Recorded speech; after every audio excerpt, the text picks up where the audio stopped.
Our guest this morning is an open critic of the Fed, famously calling for an end to the institution. As we get ready for this week's two-day FOMC meeting, we're joined by Dino Coase. He's a former executive vice president at the New York Fed and managing director at Appletonian Associates. And, of course, our guest host is Ron Paul. Thank you for being here this morning. Good morning. There's an article in today's New York Times, and I want you to react to it. I actually would love Steve's view on this, too. It says, Bernanke has tried to speak more clearly and more frequently than his predecessors. He's lectured college students, met with members of the military. He holds his quarterly news conferences.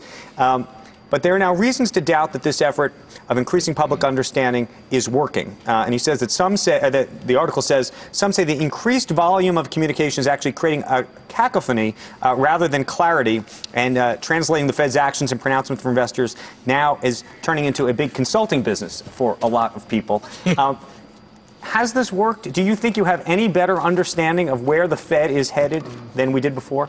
Well, look, you know, it's true. The Fed is speaking a lot more. The chairman is speaking, whether it's 60 Minutes, whether it's college students, whether it's press conferences. You know, we're hearing so much more from the Fed than we had in the past. You know, Steve will remember, until 1994, the Fed didn't even announce its policy actions. You know, you had to read it in their open market operations. So there is a lot more communications going on.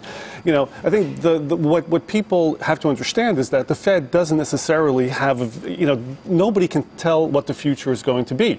And people always want to know, well, what will the Fed do in 3 months and 6 months? And the Fed doesn't know what it will do in 3 months or 6 months. And so it's that basic frustration, I think, that people have. So is the communication helpful then, or hurtful ultimately? Well, I think what I would say is it can hurt.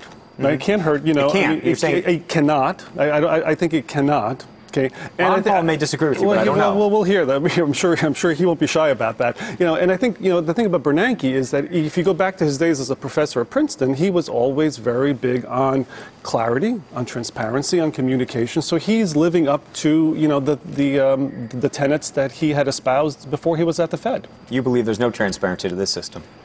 Well, there's a little bit, but there's a lot of deception going on. You know, just recently, I think it was Dylan Ratigan demanded some more paper, and on the Freedom of Information Act got a bunch, but he tells me 60% or so was redacted, so the information you're really looking for.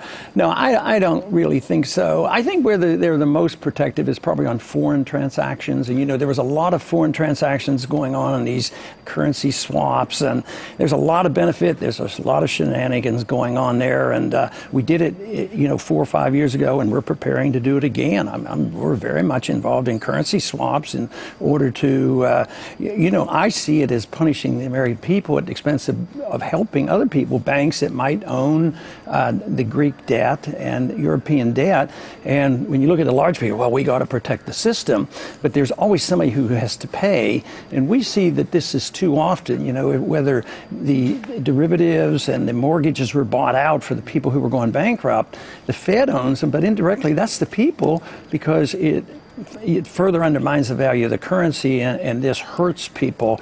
So we see it only a transfer of wealth where the rich get bailed out and the poor, and middle class is getting smaller and they're getting poorer. They lost their jobs and they lost their houses. So that is our concern, that it serves the interest of those who get the money first, and if they get into trouble, they get the bailouts, and a lot of people agree with that. I think, on the question of, there's a lot of controversy, obviously, about bailouts and who should get the bailouts and who shouldn't. Now, Congress has actually acted to constrict what the Fed can do, what kind of lending it can do with Dodd-Frank. The kinds of loans that the Fed made to, let's say, AIG, it cannot do. It can only... This is the Treasury Secretary. Well, and that's only for broad programs that are open to everybody. So, Congress can take steps to limit what the Fed can do. And, in fact, it has done that. The Fed has to live within the democratic process, right? And it can do what the Federal Reserve Act allows it to do, and Congress can act to restrict that. Again, which it did do. But they came up with all kinds of new tools that nobody had really thought of before. It's not just the idea of tinkering with interest rates. Beyond that, there was quantitative easing and different types of policies, even this Operation Twist, that probably nobody was thinking about when they came up with the Federal Reserve Act. The Federal Reserve Act gives the Fed broad objectives, and then the Fed has to, has instruments within those to achieve those objectives. Now, the Congress can always act to change the objectives. They have not done that. It's since 1978, right? In fact, it's not a dual mandate. It's actually 3 mandates. It's maximum employment, it's price stability, and it's modest long-term interest rates, which people usually forget about. So you've got these broad objectives, and then you've got instruments that the Fed has, reserve requirements, purchasing assets, setting interest rates, etc., right? And then the Congress can act to restrict that if it thinks that the Fed's misusing those. Basically, that has not happened.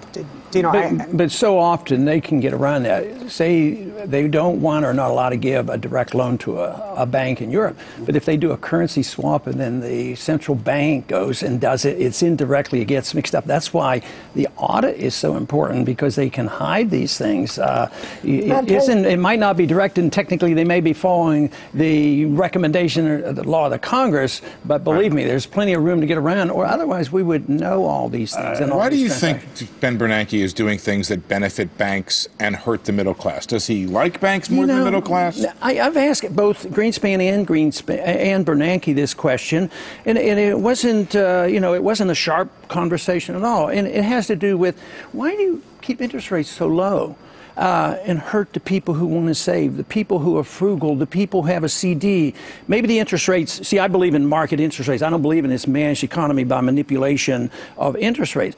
So if somebody's retired, they save their money and they have a $100,000 CD and they make 1%, and the market says they should make 6. I asked them, why do you penalize them? And they said, they admit that is true. They said, that's what you have to do because you're saving the system. You have to preserve, financial stability. And I care about the fairness to the people who might save, because I want the market to work. I want allocation of credit by savings, not by somebody creating money out of thin air and giving it to their friends in a secret manner. We got to leave it there, Dino. We're going to have you back.